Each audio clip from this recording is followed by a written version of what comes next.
This is Bob Oliphant from the Westford Historical Society and Museum, bringing you episode 38 of the Westford Wardsman podcast. The Westford Wardsman newspaper was part of Turner's Public Spirit, a weekly newspaper in Ayr a century ago. In this episode, we'll be reading the Westford Wardsman for the week ending Saturday, September 19th, 1908. I'll add commentary to elaborate on what was happening in Westford 114 years ago. The first section for September 19th, 1908 is the About Town section. Reverend Benjamin H. Bailey, he was the pastor at the Unitarian Church in town, the First Parish Church.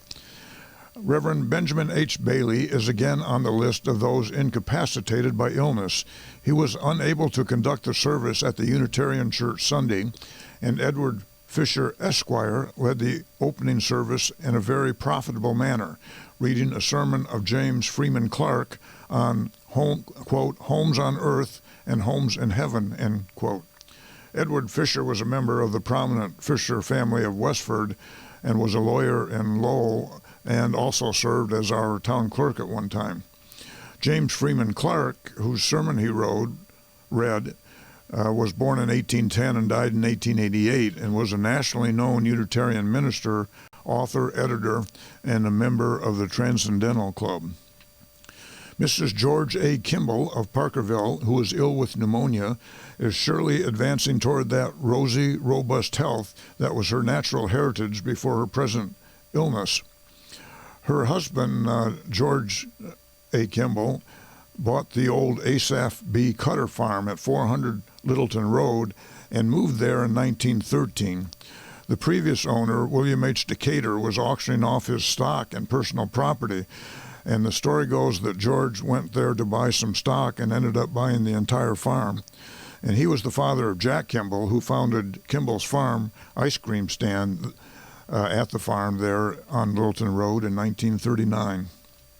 The Honorable James Wilson Grimes of Reading and George W. Poor, Esquire, of Lowell, called on Samuel L. Taylor on last Monday. Of course, their mainstay errand was to know how the potatoes turned out. Thank you, gentlemen, for your curiosities, but the potato has been treated to several diversions this year that have made it averse to, quote, good measure, pressed down, and running over. Flood, these are flood, mud in the spring, drought in the summer, and worm, bug, and grub in the autumn. The dance given by the Westford Athletic Association last week Friday evening yielded the usual results. Hibbard's Orchestra of Lowell furnished excellent music to which you can't help dancing unless you put your feet in solitary confinement. About 35 couples got away with a good time, besides many more who were not a couple. The Taylor brothers, William R. and John A., played tennis last Saturday afternoon with Joseph Marshall and Charles M. Trull, two star players of West Chelmsford, on the court at the corner of Lowell and Stony Brook Road. The first-named co-partnership brotherhood combined won. The location at the corner of Lowell and Stony Brook Roads was the home of their father, Samuel L. Taylor. Ex-Senator William Taylor McAlpine of Lawrence, with his family and his sister, Mrs. Jenny M. Hopkins, made a little visit upon their cousin, Samuel L. Taylor, this week. The Honorable Herbert E. Fletcher went up in the special train with the Lowell guests of Mr. and Mrs. A.G. Pollard last Saturday to the dedication of the Soldiers' Monument, which A.G. Pollard gave to Plaistow, New Hampshire. The granite for the base and shafts of the monument came from Mr. Fletcher's quarries. Reverend Seth W. Walker has returned from Keene, New Hampshire, where he was sent by his conference 8 weeks ago to lead the meetings. He is living now at Chelmsford Center and preaching at Lowell. The next section is entitled Death. John J. Sheehan died at his home on Stony Brook Road Tuesday morning, aged 49 years. He was born in Chelmsford, but when quite young, his father moved to Westford and bought the farm on the Stony Brook Road, it being the birthplace of the Honorable George J. Burns of Ayer. George Burns was a well-known person in the area. He was quite a speaker, apparently. and I think he might have served in the legislature also. Soon after becoming of age, John Sheehan spent several years in California. Returning, he worked in various places in New England, the last being Brattleboro, Vermont. About 7 months ago, on account of ill health, Mr. Sheehan's physician advised a trip to Colorado. This did not prove recuperative, and he gradually failed.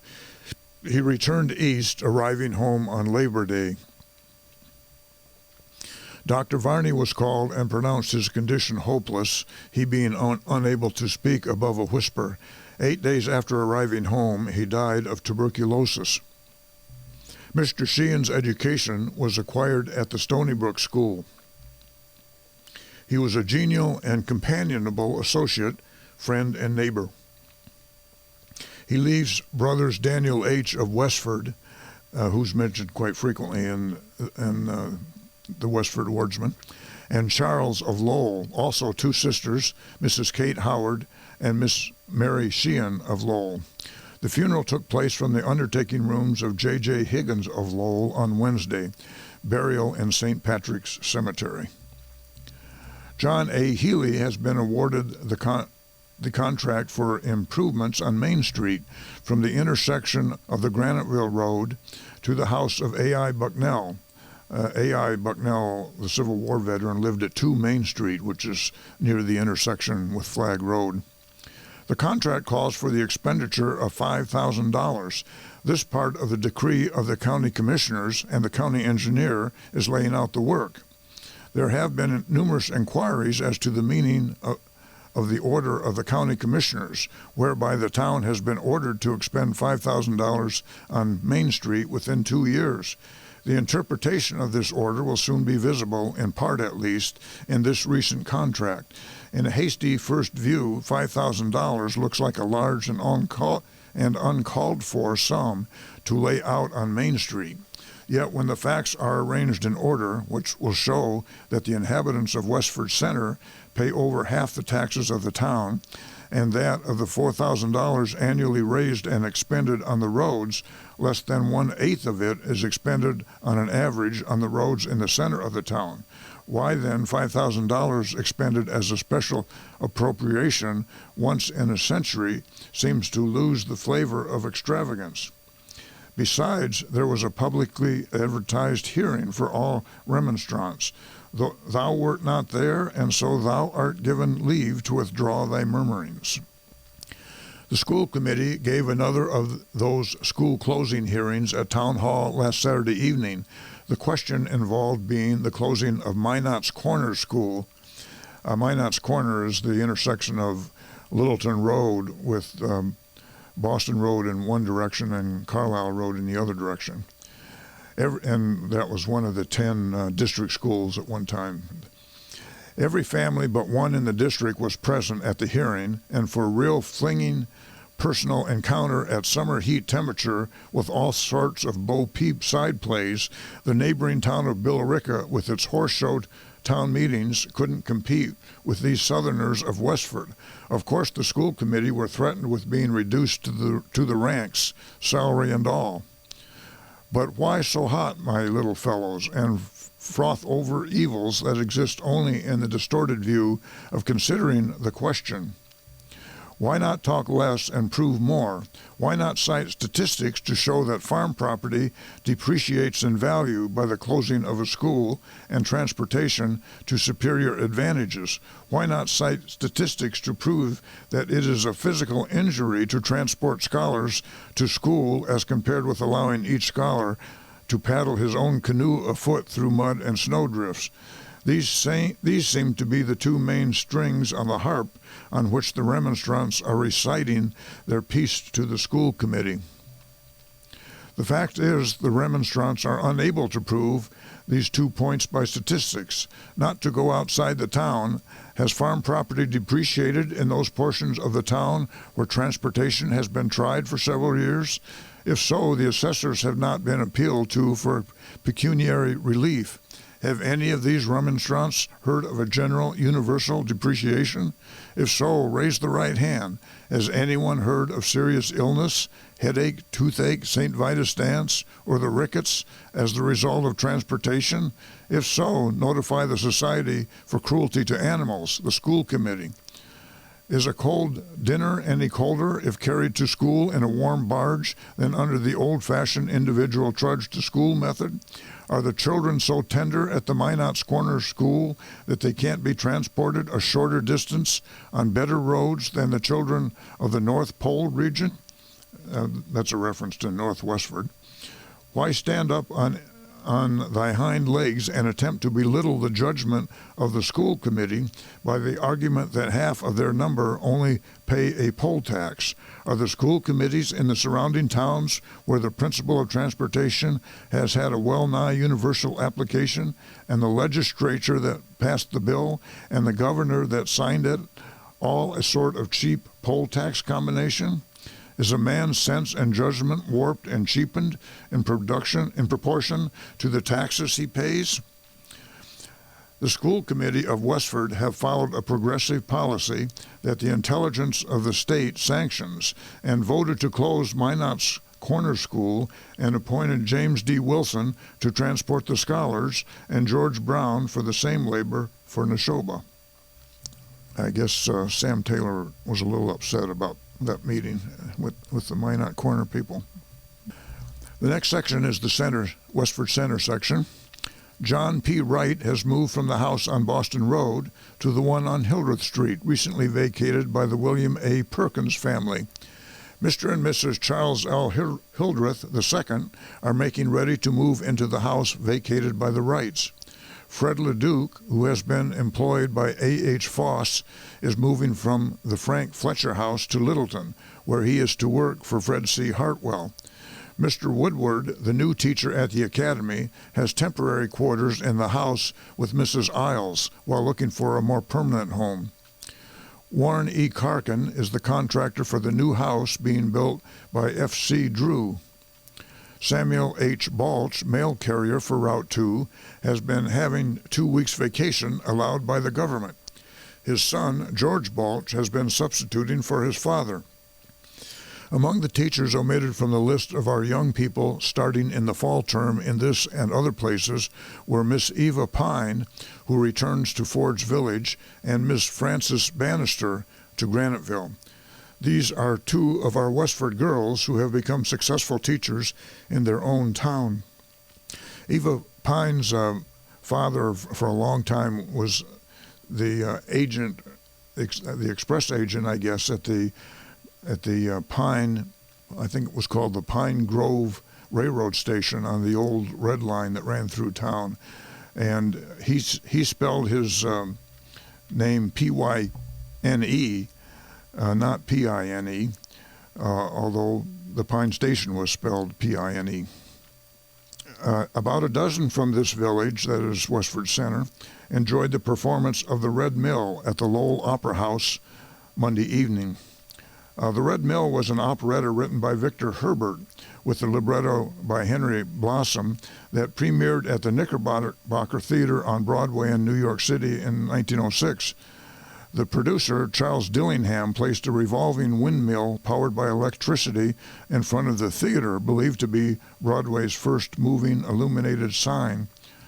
The Red Mill was made into a silent movie in 1927, directed by Fatty Arbuckle and starring Marion Davies. It was successfully revived in 1945 at the Ziegfeld Theater on Broadway, I presume as a talkie, not as a silent play.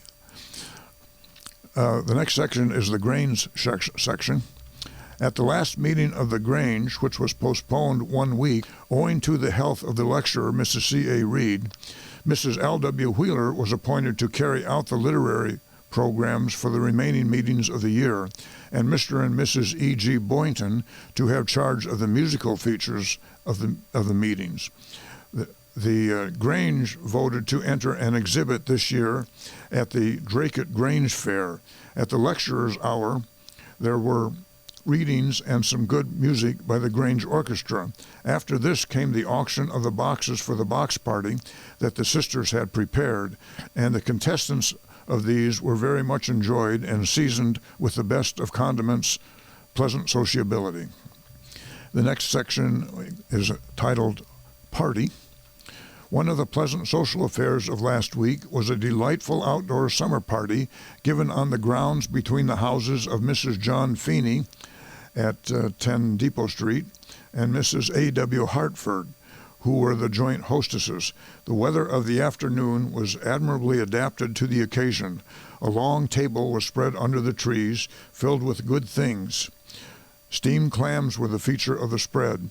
Mrs. Feeney prepared these juicy bivalves for the guests, which is equivalent to saying they were just exactly right.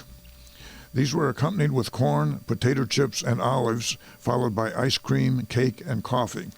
There were about 15 present of neighbors and friends who did full justice to the repast and thoroughly enjoyed a social hour. Mrs. William L. Woods and Mrs. Edward Fisher assisted Mrs. Hartford and Mrs. Feeney with the supper. The next section is the Ford's Village section. Mr. and Mrs. Harry Quinn of Boston stood sponsors for the little son of Mr. and Mrs. Freeman Palmer of Ayer last week. Mrs. Palmer is Mr. Quinn's only sister. After the christening service, Mr. and Mrs. Quinn were guests of his aunt, Mrs. Ellen Flynn of this village. Teresa Lowther and Rachel Cherry have recently returned from a very enjoyable visit with friends in Worcester. Reverend Dr. Miller of St. Thomas's Episcopal Church, Philadelphia, was a visitor at Ford's Mission Sunday. This was the mission that became St. Andrew's Mission, located at 25 Pleasant Street, which is now a private home, but still has the St. Andrew's cross on the side of the house. Communion services will be held at the Mission House on Sunday at 10:30. The afternoon service will be omitted. The Ladies' Sewing Circle met at the Mission House Thursday afternoon. Fred Morris of Cambridge was the guest of Mr. and Mrs. William Burnett Sunday.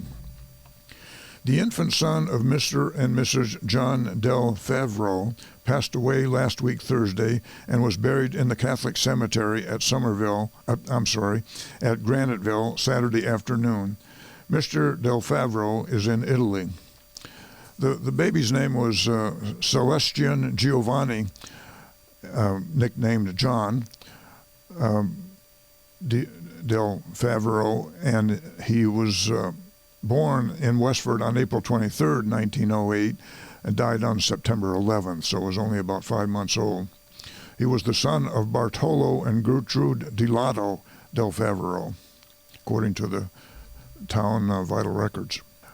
A.S. Bennett of Wiehenwego, Wisconsin, is visiting his brother Alvin Bennett and his sisters, Mrs. Drake and Mrs. Reed. Mrs. Eunice Murphy of Lowell, who has just returned from a trip abroad, was the guest of Mrs. M.A. Lowther Sunday. Mrs. Pratt of Rochester, New York, formerly Miss Kate Connolly of this village, was the guest of Mrs. Elmer Nutting this week. Mrs. Pratt came to Lowell to visit her father, who was quite an old man and very infirm. Mr. Connolly and family were residents of this village for some years. We are glad to report that the little son of Mr. and Mrs. William Blodgett, who has been so very sick, is now much better. Next is the Graniteville section. P. Henry Harrington, the local contractor and builder, has the batters up for a new parochial residence for the Catholic Church in Groton, and is also to make extensive repairs to the church building. Mr. Harrington's men are also making extensive repairs on the Methodist Church here in Graniteville. The work includes the building of steps, fixing up the belfry, and other minor repairs.